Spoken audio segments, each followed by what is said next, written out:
Shelby Bonnie. I'm the host of the Innovator Series, brought to you by Technology for Obama, and here with Aaron Levie, who is the co-founder and CEO of Box. Box, one of the real success stories, kind of new success story in the cloud space enterprise area. So, pleasure to be with you. Yeah.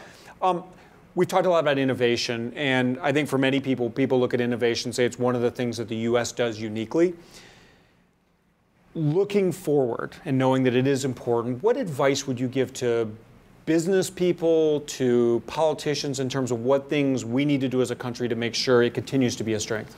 Yeah. So if you think about innovation and you think about technology and the productivity gains that generally get created, whether it's 100 years ago from IBM's emerging to today with Facebook and Apple and Twitter and all these new kinds of platforms, what sort of is the characteristics that always are powering these innovations are amazing talent, well-educated, very kind of scientifically oriented, talent, an amazing market that allows for a huge amount of risk tolerance. So taking huge risks and betting on really big ideas, and having obviously a strong economy that can support these kinds of innovations, and having a government and a policy structure that allows for these kinds of fast and in very kind of groundbreaking types of innovations. And America is uniquely set up to support that kind of innovation, right? We have a lot of,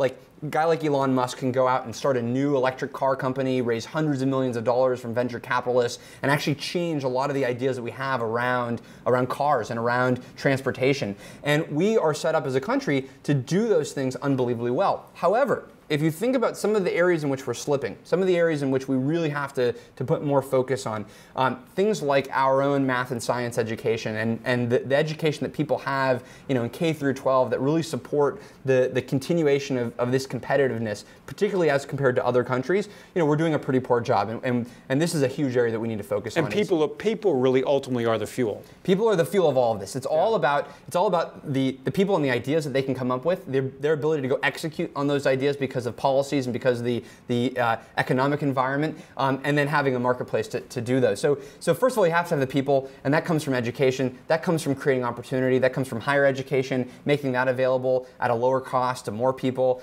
It also comes from, one way that you accelerate all of this, because we're not going to be able to educate enough people fast enough, is you have to bring people from other places where they have been educated by other, in other countries and with really strong foundations. So we need to dramatically change our immigration and how we bring world-class talent. It's really an abysmally low number of people that we're allowed to bring in every single year to come work in technology companies.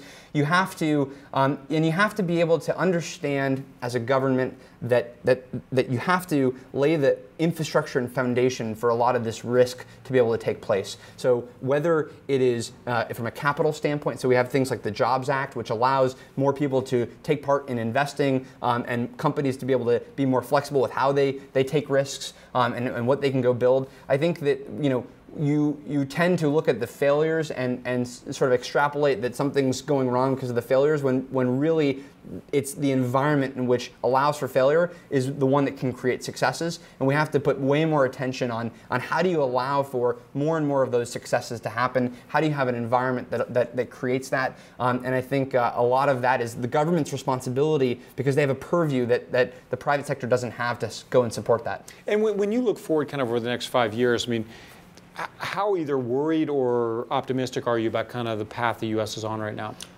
I think that, in a very micro kind of level, like for our own business and our own kind of direct, ecosystem, we're going to do okay either way, just in terms of the potential that the enterprise and cloud sector has.